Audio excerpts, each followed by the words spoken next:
Another good one. Hello, everyone. This is JVL here with my Bulwark colleague, the great Catherine Rampell, author of the Receipts newsletter. And we are going to open today with some breaking news. Breaking news, very big, very strong breaking news from your favorite president. He just put out moments ago a Truth Social tweet in which he discussed, we're going to go to the Hormuz first. So the Strait of Hormuz.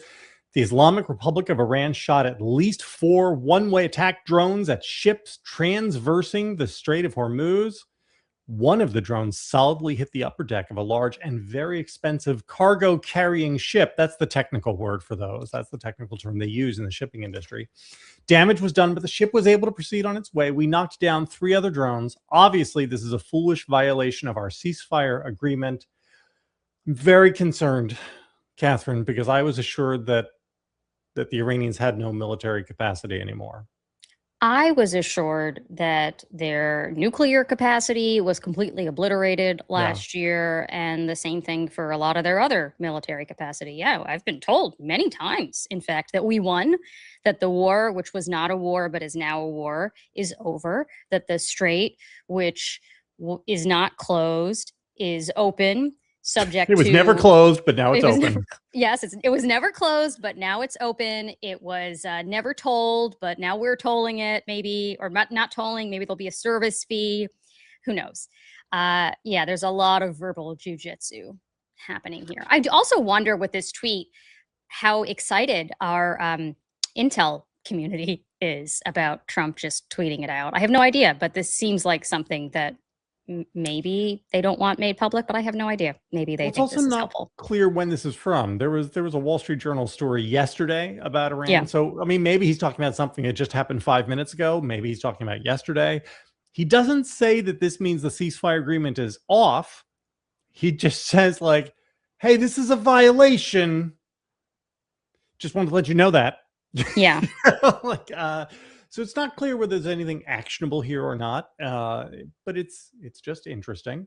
And then we have another. So 2 of our favorite topics on this show, the Strait of Hormuz and tariffs. We got a thing. I'm sorry, but I have to read the whole thing out to us. Numerous European countries have been discussing the imminent implementation of a digital services tax on American companies. Some of these countries are close to actually doing this. Please let this statement serve to represent, what does that even mean? That any country that imposes such a tax will immediately be met with a 100% tariff on any and all goods sent to the United States of America. This tariff will supersede trade deals, blah, blah, blah, blah, blah, blah, blah, blah. Thank you for attention to this matter. I want to unpack this a little bit. Sure. Catherine, can you explain to the people what the digital services tax is?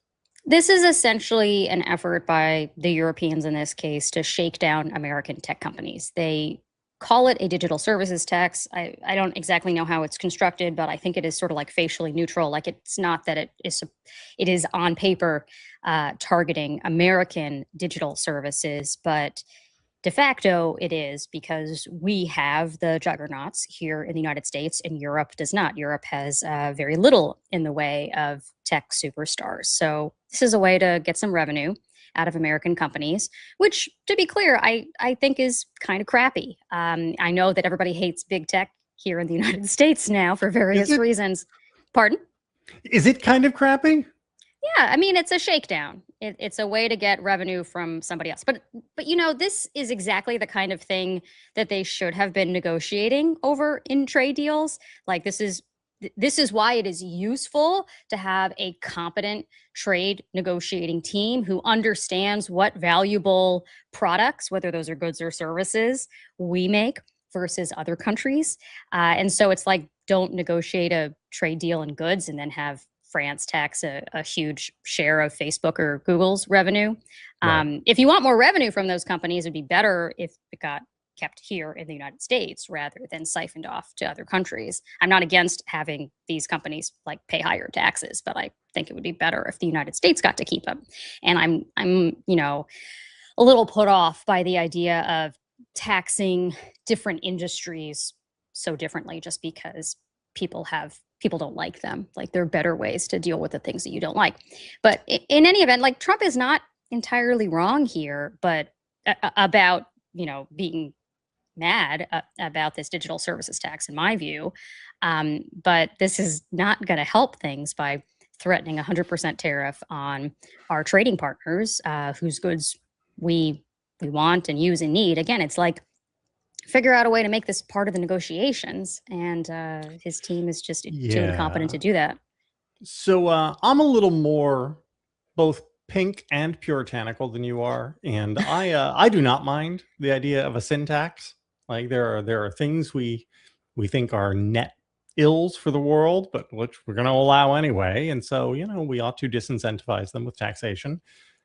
I think a lot of our digital services companies probably fall underneath that, especially at the very top of the pyramid. I'm not sure how much value Facebook is actually adding to the world versus how much tragedy of the commons it's creating.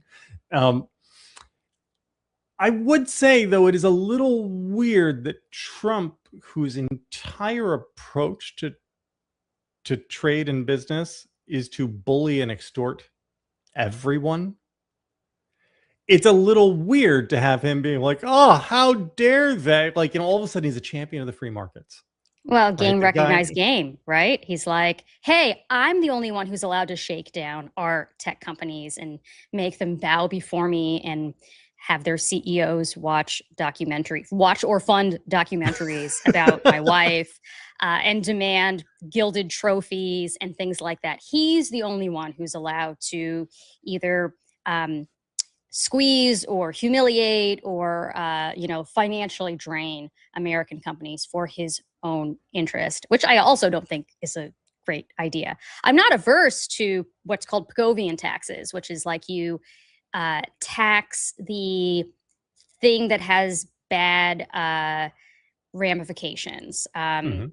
In economics, they call it externality. So it's like things like so with tobacco, like this is, you call it a sin tax, but it's a little bit That's different just from a me sin being tax. It's Catholic, like Catherine. no, Don't take it well, literally. it's like a carbon tax Right. would be. I don't know if like carbon emissions are sinful per se, but they do have negative externalities. They have consequences on people and things beyond the company that Sure. is emitting the carbon. So you might want to tax that to discourage, those kinds of emissions, to capture, to offset that, Right. and those externalities, and like make the rational decision for whether to emit or not to emit more in line with societal good. And you could say there's something similar that you could do with social media companies. I don't know exactly how that would work, because I'm not exactly sure what you're taxing. And when you're like taxing a company because of the industry that it's in, I think you're going to get a lot of distortions and a lot of like fake categorizations of stuff. Like tax law is one of these things where it's never as black and white as you want it to be. Sure. Particularly when you have a revenue collection agency like the IRS that is so outgunned by the armies of accountants and tax attorneys at a place like Facebook, Meta. But I think that there are ways to deal with that. It's probably regulatory, honestly, than through taxes. I'll take either. I'm not sure I would I'm not outsource it to opposed the to I'm not Europeans. opposed to either, Kev. I'll take what I can get. I mean, Fair. because frankly, all of it is from my perspective compromise. Because what I would really like to do is to become emperor of the world and wave a wand and make all of the social media companies go away, Okay. because they are net harms to the world and they bring nothing but misery and destruction in their wake. Um, okay. The theme of today is going to be basically, why does Donald Trump hate the free market? And so we have this. He doesn't like the idea that other countries might be taxing things and might be trying to extort companies. That's only he gets a taste. He was very, very mad this week at oil companies. We had a tweet about this, a Truth Social tweet about this. The big oil companies are not dropping their price at the pump commensurate with the sharply lower prices they are paying for oil. Those prices are dropping like a rock. In other words, customers are being gouged. I've instructed the DOJ to immediately start looking into this. Gasoline prices better start going down a lot faster than what I'm seeing. Oh, and I think we have some video of this as well. Is that right, Matt? ExxonMobil, it's Chevron, it's Shell, it's BP, it's a lot of them. The gasoline or the oil prices have come down so much, and we are not seeing anything at the pump by comparison to what it should be. We should be, in my opinion, at $2.25 right now at the pump. Oh. And we're higher than that. And we are doing a big investigation on it, yeah. Yeah. So weird that he was doing that sit-down interview from MBS's Crown Prince Palace in Saudi Arabia. It is hard to imagine that that's what the American White House looks like. It has been turned into a presidential palace so quickly we didn't even really notice. So the president, I guess he's got a very sophisticated financial model, and he's taking in supply chain and price of Brent crude, and then understanding the air gap in the supply line and refining costs and all that. And he's come up with $2.25 as what the price should be. It's a back of the envelope calculation, you know, I'm sure plus or minus a few pennies. I think the could go as high as 227. I know you really want to make fun of Donald Trump for railing against the oil companies, but I just want to make clear this is a time-honored presidential tradition, even from much more conventional presidents. Basically, every time gas prices have shot up, you have the president of either party railing against the oil companies for being too greedy. And I think almost maybe every presidency going back to like early 2000s, they have also commanded some sort of antitrust investigation to make sure that the companies are not engaging in collusive behavior or however they want to paper over the price gouging thing. I think we actually have like a headline from Joe Biden doing more or less the same thing. What year is this? This is from 2021. And then you can see that we have like some clippings from previous FTC investigations that find nothing. These are from what, 2001, 2009, 2011. And 2011. We've hit every administration. Bingo. So, yeah. So this is a time-honored tradition. It is performative, and whether presidents realize that it is.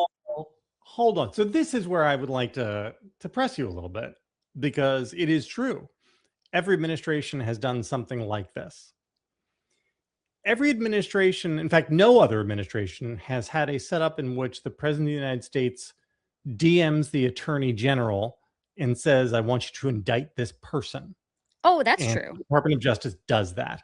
So we have moved out of a world in which businessmen could assume that this sort of action by a president was performative, and into a world where that is no longer a safe baseline assumption. That's fair. The other distinction I was going to make as well is that typically when presidents have ordered these kinds of investigations, they come in the wake of some sort of disruption, usually like an oil shock where there's a mismatch between supply and demand, like a Hurricane Katrina or oil refineries going offline in California. I don't remember like what the exact circumstances were for some of those. Pardon? Deepwater Horizon, right? You get a giant spill and stuff like that. Right. So there's been usually like an act of God of some kind, or some accident that leads to the mismatch between supply and demand, but that doesn't hold water for the public if you just like, wow, supply and demand, blah, blah, blah. They want a villain, they want a scapegoat. And so they ask, usually the FTC, to find out if big oil is behaving badly. This time around, we also have a major mismatch between supply and demand. But unlike those previous times, you know who caused it, right? There is actually an identifiable villain here. It's not the oil companies per se, it's the guy who embarked on a war of choice that led to the Strait of Hormuz being closed down, and whatever it is, like a fifth of the world's oil supply getting jammed up. So, I kind of want to have Trump walk over to the DOJ and ask for this investigation, like wearing the hot dog man costume, asking please, can you find out who's responsible here for these very, very high oil price, or for very, very high gas prices? Like, somebody must investigate it. We're all trying to figure out who caused the problem here, or whatever the line is. That would be really ideal. I don't think that's going to happen. The thing that he's mad here about, obviously, is not just like oil prices went up, but he thinks gas prices are not falling quickly enough now that oil prices have come back down quite a bit. I think they're either at or close to where they were pre February 28th. And though they had been rising, of course, like in the climb up to that, because we were sending a bunch of ships and whatever, military assets to the Gulf. And people thought we might be doing something destructive.